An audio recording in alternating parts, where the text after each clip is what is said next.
आज आपण wave motion या टॉपिकचं क्विक रिव्हिजन घेऊया। हा टॉपिक सीईटी एक्झामच्या दृष्टीने अतिशय महत्त्वाचा आहे। या टॉपिकवर किमान 2 ते 3 प्रश्न हमखास पेपरमध्ये असतात, त्यामुळे या टॉपिकची व्यवस्थित तयारी करा। सुरुवातीला बघूया आपण याचे काही basic formulas. Velocity of wave v = n lambda. In a given medium, velocity of wave is constant. समजा जर मीडियम एकच असेल तर एकाच मीडियम मध्ये व्हेलॉसिटी कॉन्स्टंट असते, त्यामुळे v आपण फॉर्म्युला n1 λ1 n2 λ2 असं लिहू शकतो, किंवा λ1 λ2 n2 n1 असं पण लिहू शकतो।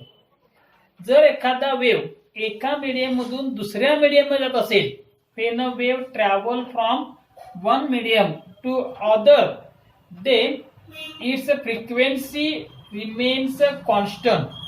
अशा केस मध्ये त्या वेव्हची फ्रिक्वेन्सी कॉन्स्टंट राहते, त्यामुळे आपला फॉर्म्युला n v1 λ1 v2 λ2।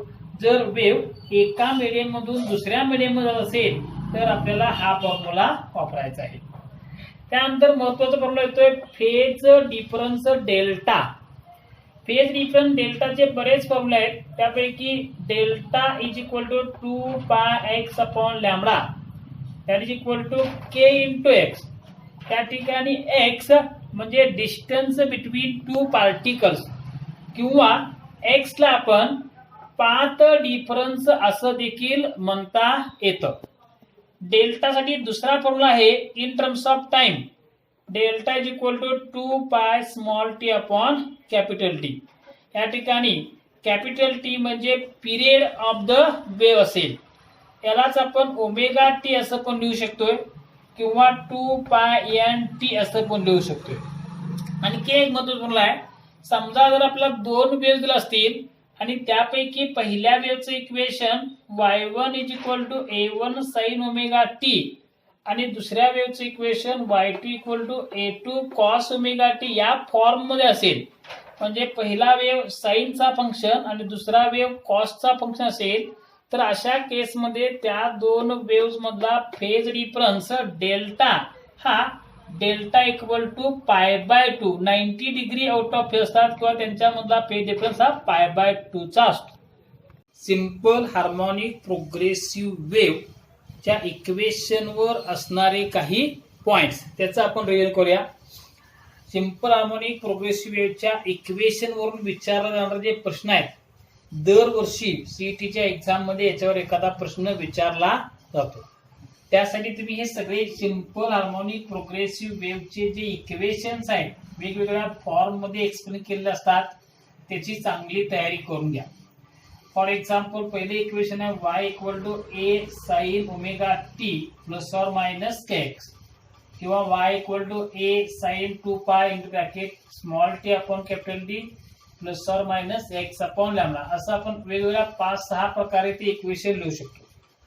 तर इक्वेशन जर तुम्हाला परीक्षेमध्ये प्रश्न आला की इक्वेशन दिलं असतं, त्या इक्वेशन वरून तुम्ही a, ω, k, n, λ यांच्या किमती जर माहिती करून घेतला, कंपेअर करून दिलेलं इक्वेशन यापैकी कोणत्या फॉर्मॅट मध्ये आहे ते बघून a, ω, k, n किंवा λ यांच्या किमती पहिल्यांदा नोट डाऊन करून घ्या।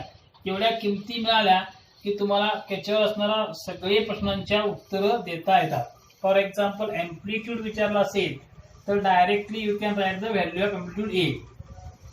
Direction of propagation of wave काढण्यासाठी तुम्हाला दिलेल्या इक्वेशनचा जो फेज आहे त्या फेज मध्ये असणारे टर्म्स आहेत, प्लस किंवा मायनस या दोनपैकी एक साइन असते।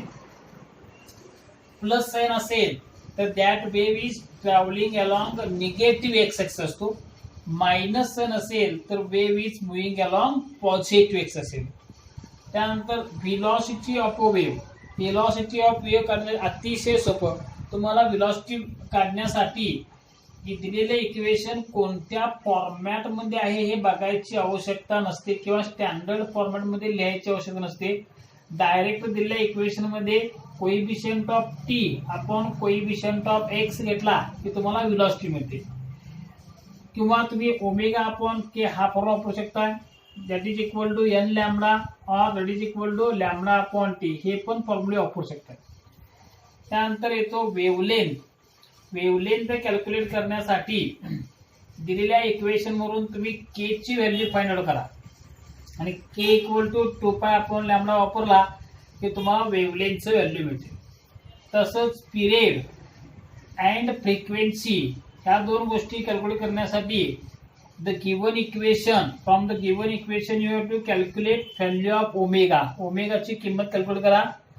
Omega is equal to 2π upon T formula वापरला तर तुम्हाला टी ची व्हॅल्यू मिळेल आणि जर ओमेगा इक्वल टू 2πn हा फॉर्म्युला यूज केला तर तुम्हाला एन ची व्हॅल्यू मिळेल. त्यानंतर येतोय मॅक्सिमम पार्टिकल व्हेलॉसिटी. ही क्वांटिटी विचारली जाऊ शकते. त्याचा फॉर्म्युला असणार आहे V max equal to A omega. A amplitude of the wave, omega म्हणजे अँग्युलर फ्रिक्वेन्सी. या दोन्ही गोष्टी तुम्ही ऑलरेडी कॅल्क्युलेट केला असाल त्या इक्वेशन वरून. त्यानंतर maximum particle activation formula A max is equal to omega square A. ओमेगाची किंमत माहिती असते, ए ची किंमत माहिती असते, ए मॅक्स मिळेल. त्यानंतर येतो पार्टिकल व्हेलॉसिटी. पार्टिकलची वेव्हची व्हेलॉसिटी वेगळी आहे, पार्टिकलची व्हेलॉसिटी वेगळी असते. पार्टिकलचं formula V is equal to omega into under A square minus Y square. Omega माहिती असतो, ए ची किंमत माहिती असते. वाय ची व्हॅल्यू कॅल्क्युलेट करण्यासाठी तुम्हाला स्मॉल टी आणि एक्स या गोष्टी दिलेल्या असतात. त्याच्यावर तुम्हाला वाय ची किंमत मिळते, मग व्ही मिळेल तुम्हाला. आणि तुम्हाला आणखीन एक क्वांटिटी विचारण्याची शक्यता आहे, ते म्हणजे phase difference. Delta is equal to 2πx upon lambda किंवा kx. आणि दुसरा फॉर्म्युला येऊ शकतो delta equal to 2π small T upon capital T is equal to omega T is equal to 2πnt. याच्यामध्ये इक्वेशन वरून तुम्ही लॅम्बडा किंवा के किंवा कॅपिटल टी ओमेगा याच्या किमती कॅल्क्युलेट केला की तुम्हाला डेल्टाची व्हॅल्यू कॅल्क्युलेट करता येते. याच्यापेक्षा वेगळं कोणतेही प्रश्न तयार होत नाही. याच्यामध्येच वेगवेगळं कॉम्बिनेशन करून विचारत असतील. एवढ्या प्रश्नांची तयारी केला तर याच्यावर येणारा प्रत्येक प्रश्न तुम्हाला सुटू शकतो. पोझिशन ऑफ वेव्हज या कन्सेप्टशी रिलेटेड असणारे फॉर्म्युले बघूया.